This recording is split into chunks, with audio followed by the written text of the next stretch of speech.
각하가 되면 이게 아주 흥미로운 일이 발생합니다. 어떤 일이 발생하느냐. 완전히 새로운 상황이 펼쳐진다 이렇게 돼 있죠. 한덕수 탄핵 심판 24일 선고 이런 기사가 떠 있습니다. 오전 10시입니다. 10시. 윤석열 대통령보다 먼저 선고한다. 사실 이게 윤석열 대통령 탄핵 심판 사건이 접수된 게 작년 12월 14일이고요. 한덕수 총리 그 사건 접수일은 그 뒤에 벌어졌습니다. 근데 선입 선출 원칙을 지키지 않고 먼저 한덕수 총리 탄핵 심판부터 먼저 하는 거죠. 지금 한덕수 총리는 뭐 보시면은 탄핵된 사유가 크게 보면 두 가지입니다. 하나는 내란에 공조했다, 동조했다 뭐 이런 거 있잖아요. 내란 공범이다. 그리고 마은혁, 정계선, 조한창 등 헌법재판관을 임명하지 않았다. 뭐 이런 내용들입니다. 그런데 법조계에서는 이 한덕수 총리 사건, 탄핵 심판 사건은 굉장히 단순하다. 그렇기 때문에 사실관계가 명확하고 쟁점도 또 간단해서 탄핵이 기각될 것이다. 이렇게 봅니다. 기각과 각하의 차이점 아시죠, 여러분? 제가 한 번 더 말씀드리면 기각은 검토해보고 그냥 쓰레기통에 집어넣어라 이 소리입니다. 각하는 검토해보고 이거 절차적인 하자가 많으니까 다시 가져가십시오 이 소리입니다. 그러면 시청자분들께서 많이 염려를 하시더라고요. 그러면 쓰레기통에 집어넣는 기각이 돼야지 왜 각하가 되어야 되느냐 주장하느냐. 각하를 시키는 것이 지금 윤석열 대통령의 탄핵 심판도 탄핵 기각되면 좋지만 각하되는 게 차라리 나을 수도 있다는 겁니다. 왜냐? 각하를 시켜버리게 되면 헌법재판소가 할 말이 생깁니다. 검토를 해봤는데 절차적 하자가 너무 많아요. 가져가세요 다시. 이러면 민주당이 이걸 안 받을 수가 없습니다. 그런데 국회에 돌아가면 국회의원 200명 이상이 넘어야 대통령 탄핵시킬 수 있잖아요. 소위 말해 탄핵 소추안 표결 가결시킬 수 있잖아요. 근데 지금 국회로 다시 돌아갑니다. 그러면 192표는 확실하게 나오겠지만 국민의힘 국회의원 중에 누가 다시 거기다 찬성표 찍겠습니까? 지금 한동훈 당시 석 달 전에 가짜뉴스에 전부 혹하고 넘어가서 찍은 건데 지금은 찍을 사람이 없죠. 그러니까 각하시키나 기각시키나 똑같은 효과다 이겁니다. 하나는 쓰레기통에 바로 들어가는 거고 하나는 국회로 다시 돌아가는데 200표를 만들어 올 수가 없어요. 불가능합니다. 임파서블입니다. 그렇기 때문에 각하라고 주장해주면 헌법재판소가 소위 말해서 민주당에 말할 수 있는 명분이 생긴다는 거예요. 그래 검토해봤다. 검토해봤는데 절차적 흠결이 너무 많아.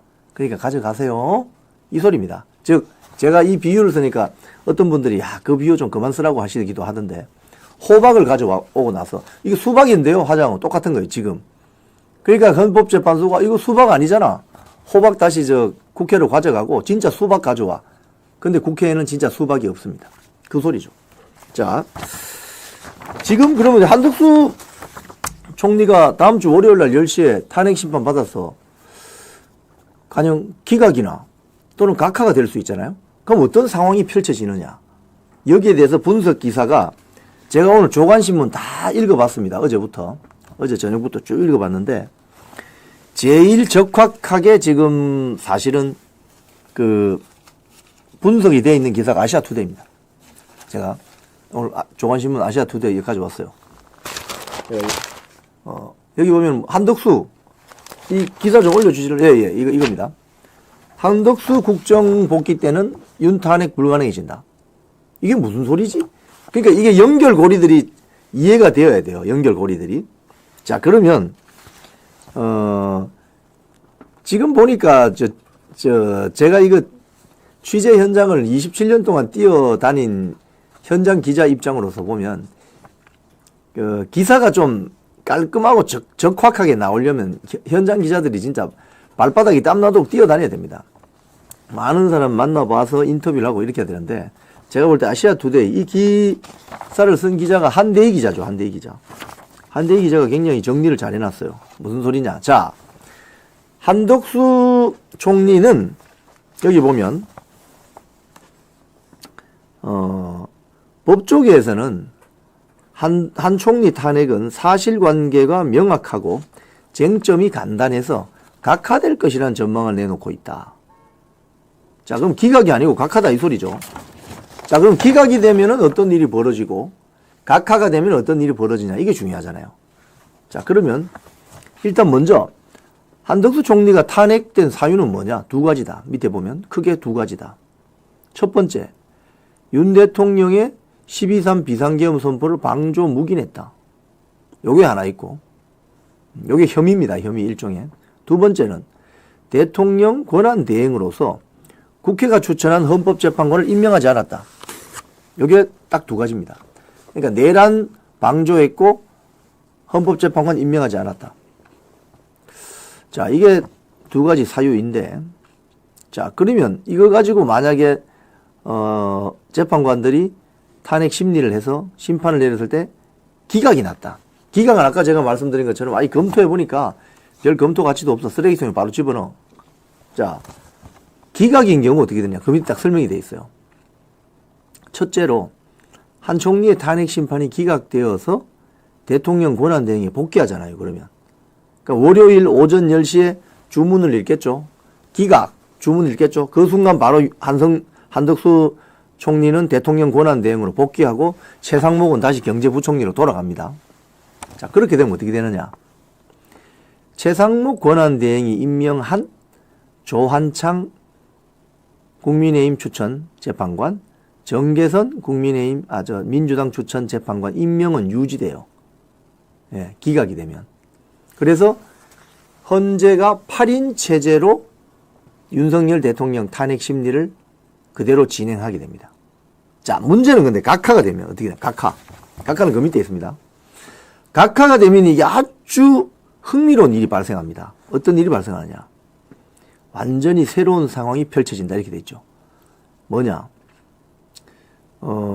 지금 각하될 가능성이 크다고 하는 이유는 뭐냐면 한덕수 총리를 탄핵시킬 때 국회에서 투표를 했잖아요. 대통령은 국회의원 200명 이상이 찬성해야 탄핵 소추안이 가결됩니다. 국무총리는 151명 이상. 자, 그러면 한덕수라는 분의 당시 지위는 대통령 권한 대행이었지 총리가 아니었잖아요. 그러면 200명 이상이 찬성해서 국회의원들이 한덕수 대통령 권한 대행을 탄핵 소추 가결시켰어야 된다 이거예요. 근데 몇 표로 했다? 151표 이상으로 했다. 왜? 여기는 현실적인 게 반영돼 있죠.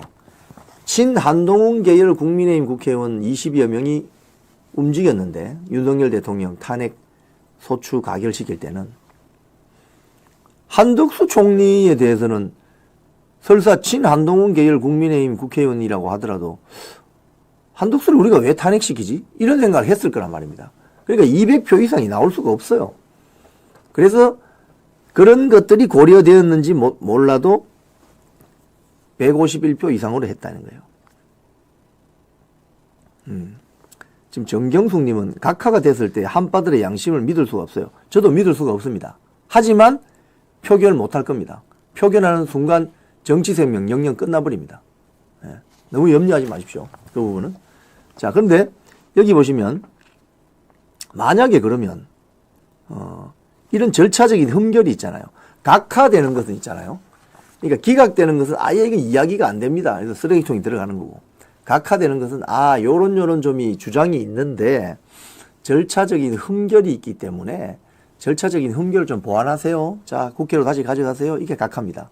자, 그러면 절차적인 흠결이 있었습니까? 없었습니까? 있었죠. 왜? 대통령 권한 대행인 한덕수를 탄핵 소추 표결하면서 200표가 아니라 151표를 가지고 했단 말이에요. 그러면 이건 각하 사유가 딱 눈에 드러나죠. 호호. 자, 그러면 각하됐다고 칩시다. 그럼 요것 때문에 절차적 흠결 때문에 지금 윤석열 대통령이 구속 취소된 것도 그 지기현 중앙지법 형사 25부 부장판사가 참 어떻게 보면 지혜로운 사람이에요. 절차적 흠결이 있어서 설사 지금 어떤 판결을 한다고 하더라도 김재규 사건처럼 시간이 지나서 재심할 수 있다 이거. 너희들 재심 당해볼래? 이 소리입니다.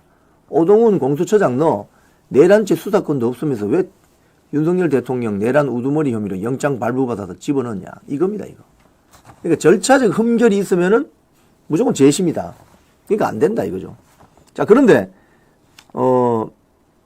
한덕수 총리가 만약에 각하되어서 돌아온다 이러면 아주 예상치 못한 일이 벌어집니다. 뭐냐? 최상목 권한대행이 대통령 권한대행을 맡아서 처음 한 일이 뭐냐면 헌법재판관 2명 임명한 거잖아요. 국민의힘 조한창, 민주당 정계선. 그죠? 그러면 한덕수 총리가 각하돼서 돌아오면은 조한창, 정계선 임명이 취소될 수도 있다 이겁니다. 취소될 수 있다. 임명이 무효가 될 수 있다. 왜? 권한이 없었던 대통령 권한 대행이라고 했지만 권한이 없었던 최상목이 임명한 정계선, 조한창은 임명이 무효가 된다. 자, 그럼 어떤 상황이 됩니까, 여러분? 헌법재판관 숫자가 6명이 되죠. 그렇죠? 지금 8명이잖아요. 8명? 8명이죠? 2명이 날아갑니다. 그럼 6명. 저기 있죠. 자, 사진 한번 봅시다. 지금 8명이죠. 8명. 자, 그러면 만약에 한덕수 총리 탄핵 심판 사건이 각하가 되었다. 그럼 어떻게 되느냐? 제일 왼쪽에 앉아있는 정계선 전 직전 서부지방법원장 그리고 제일 오른쪽에 있는 조한창 저 두 분이 사라지게 되는 거예요. 임명 무효가 됩니다. 그러면 중간에 남아있는 6명이 윤석열 대통령 탄핵 심판해야 되죠. 그럼 보세요. 김복형, 정정미, 이미선, 문영배, 김영두, 정영식. 자, 저기서 정계선, 조한창을 빼버리면은 확실한 우리법 연구에 국제인권법 연구에 누가 남느냐? 문영배, 이미선만 남게 됩니다. 자, 그리고 상당히 지금 법리 논쟁을 세게 벌이고 있다는 김복형, 정영식 재판관이 딱 버티고 있죠. 그럼 김영두, 정정미 이렇게 남게 됩니다. 그럼 이 말은 무슨 소리냐? 6명의 헌법재판관으로 사건 심리할 수 있고 의결을 할 수 있다고 초반에 이야기를 했어요. 그런데 문제는 대통령을 탄핵시키려면 파면시키려면 6명이 동의를 해야 됩니다. 즉 남은 6명 중에 그 말은 1명이라도 반대해버리면은 윤석열 대통령은 바로 직무복귀다 이거예요. 이런 일이 벌어질 수 있다는 거예요. 지금 월요일 오전 10시 이후에 언론개혁님 이영풍남 고정이셨구나. 저 고정 앵커인데요. 게스트 아닙니다. 제가 오늘 금요일이라서 여러분 좀 편안하게 뉴스 브리핑 하겠습니다. 제가 요즘 마음이 많이 놓여져 있습니다. 지금 상황이 굉장히 급진전하고 있기 때문에. 자, 그래서 결론이 뭐냐? 6인 체제가 만약에 되면은, 6인 체제가 되게 되면은, 6명 중에 1명이 반대하거나, 만약에 심판을 못한다, 이렇게 되면은, 여기 기사에도 나오지만, 180일이 지나면 대통령은 자동 복귀다. 다음 보면 서정욱 변호사 주장입니다. 이거는 6인 체제에서 윤 대통령 심판을 못하기 때문에 이거 할 수 있다는 소리도 있어요. 지금 6인 체제에서 심리도 할 수 있고 의결도 할 수 있다는 소리가 있는데 만약에 6인 체제에서 1명만 반대해버리면 윤석열 대통령은 바로 자동 복귀다. 그렇지 못하더라도 180일 즉 6개월이 지나면 대통령은 자동 복귀한다. 그러니까 180일 기준이 어디냐? 12월 14일이죠. 작년 12월 14일. 사건이 접수된 12월 14일. 그러면 언제냐? 6개월이면 6월 14일. 이래가나 저래가나 6월 14일에는 자동 복귀한다. 이 소리입니다. 서정욱 변호사 주장입니다. 자, 아시아투데이 오늘 이 기사는 제가 봤을 때 다음 주 월요일 날 한덕수 총리에 대한 탄핵 심판 사건이 기각이 되거나 각하되었을 경우 벌어질 수 있는 내용을 아주 적확하게 정리해놨어요. 그렇기 때문에 제가 봤을 때는 한덕수 총리를 이 민주당 출신의 우원식이가 너무 빨리 내쫓으려고 하다가 지금 보면요, 여러분. 이 사건이 왜 이렇게 시간이 흐를수록 사달이 나느냐 하면요. 기초공사를 잘못해서 그렇습니다, 이게. 민주당, 우리법 연구의 이자들이 기초공사를 잘못했어요. 처음부터. 그 기초공사를 잘못한 대표적인 것이 공수처가 수사하게 만든 겁니다. 왜? 민주당 입장에서는 제일 자기들 말 잘 듣는 수사 파트너가 공수처라고 생각하지 않았겠습니까? 오동훈이. 그렇죠? 그러니까 처음에 기초공사를 왜 잘못했느냐? 너무 서둘렀다는 거죠. 이 사람들이 12.3 비상계엄을 여러분 서울의 봄이라는 그 영화 있잖아요. 그 영화에 보면 비상계엄이라는 게 굉장히 트라우마를 가지게 만듭니다. 그러니까 이 탄핵 찬성 세력들이 비상계엄이라는 이 네 글자, 비상계엄이라는 네 글자에 대해서 트라우마가 있는 거예요.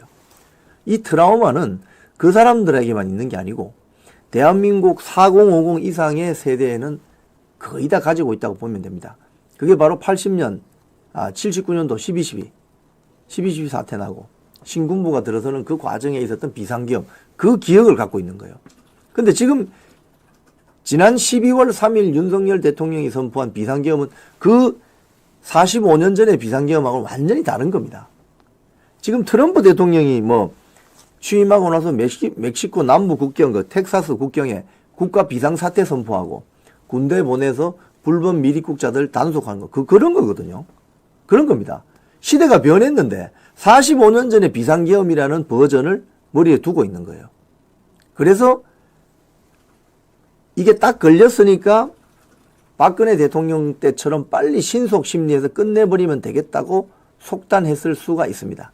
예단했을 수가 있습니다. 그래서 의원식은 200명 숫자를 다 채워서 탄핵 투표를 하지 않았고 151명 이상으로 해서 한덕수 총리를 탄핵시킨 거거든요. 그래서 이게 지금 결국은 돌고 돌아서 절차적 흠결로 다가오는 겁니다. 이렇게 되면 어떻게 되느냐? 각하죠. 이 각하되는 순간 아까 제가 말씀드린 것처럼 헌재 재판관 6인 체제가 들어설 수가 있고 6인 체제에서 만약에 심리 앤드 의결을 한다고 하면 한 명만 반대해버리면 끝나는 거예요. 윤석열 대통령은 바로 직무복귀입니다. 이 한 명이 뭐 예를 들자면 뭐 정영식 재판관이 될 수도 있고 뭐 김복형 재판관이 될 수도 있고 김영두 재판관이 될 수도 있고 적어도 문영배 이미선은 찬성할 거니까 파면에 찬성할 거니까 그죠? 그렇게 된다는 거예요. 또 서정욱 변호사 말에 따르면 결국 180일 즉 12월 14일 접수되었고 사건이 6월 14일 되면 6개월 되잖아요. 그럼 6월 14일 되면 자동 복귀한다 이 소리입니다. 지금. 그게 지금 눈앞에 펼쳐진다. 그 분석 기사가 오늘 아시아투데이 일면 머리 기사다. 상당히 분석이 잘 됐습니다.